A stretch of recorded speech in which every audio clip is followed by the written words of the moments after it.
नमस्कार, यूपी तक में आपका स्वागत है। मैं हूँ शिल्पी सेन। वो वीणा माँ सरस्वती के आशीर्वाद स्वरूप जिसको साधने का वरदान मिलता है, वो वीणा जिसकी आजीवन साधना कर लता दीदी जन जन के मन में घर कर गई, वो वीणा जो हमारे शास्त्रों में भी वर्णित है और माँ शारदे के चित्र में भी।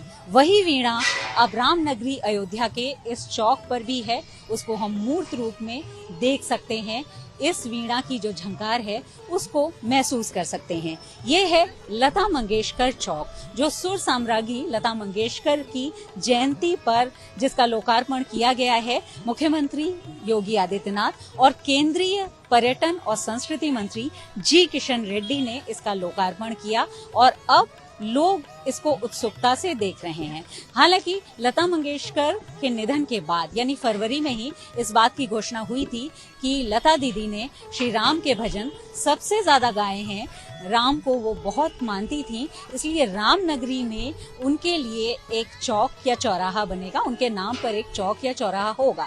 लेकिन लोगों की सबसे ज्यादा उत्सुकता इस भव्य वीणा को लेकर के है। बताया ये क्या है कि ये दुनिया की सबसे बड़ी वीणा है, यानी इतनी बड़ी वीणा और कोई नहीं है। अगर हम इसके आकार को देखें तो इसके आकार को देखते हुए ये कहा जा सकता है कि ये अपने पूर्ण रूप में दिखाई पड़ती है, जिसमें एक एक भाग बिल्कुल स्पष्ट है।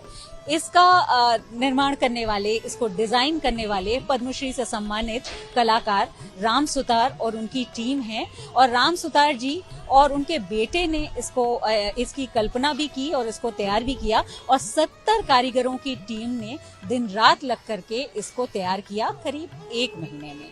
राम सुतार जी के बेटे अनिल राम सुतार ने हमको बताया भी इस वीणा के बारे में कि बहुत सारे डिजाइन्स देखे गए थे, लेकिन उसमें जो सबसे खूबसूरत डिजाइन थी वीणा की, वो फाइनल किया गया और वो वीणा ये है। इसको सरस्वती वीणा कहते हैं। सरस्वती और लक्ष्मी की आकृति भी इसके ऊपर बनी हुई है। लता दीदी के बारे में कहा जाता है कि उनके कंठ में सरस्वती का वास था और वो लक्ष्मी स्वरूपा भी थी।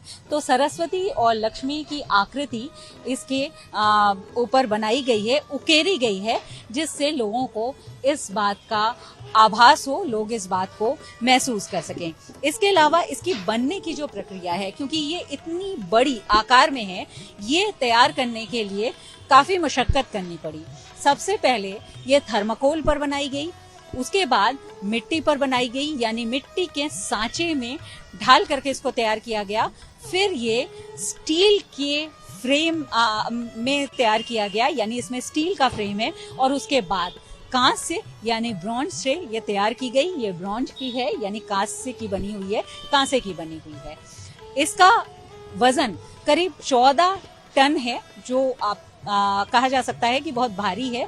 40 फीट ये लंबी है और इसकी आकृति जो है हर तरफ से देखने में एक अलग तरह की खूबसूरती से दिखती है या खूबसूरती का एहसास देती है, यानी बहुत सुंदर देखने में लगती है। इतना ऊपर ये है, इसकी हाइट इतनी ऊपर है, तो जिज्ञासा ये थी कि इसको कैसे तैयार किया गया होगा। तो बताया ये गया कि ये ट्रॉली पर या ट्रेन पर चढ़ करके इसका जो अग्रभाग है वो तैयार हुआ और इसकी पूरी जो नक्काशी है वो की गई। गौतम बुद्ध नगर में ये बनी है और उसके बाद वहां से भारी वाहन से ला करके ये अयोध्या यानी राम की नगरी में इस जगह स्थापित की गई।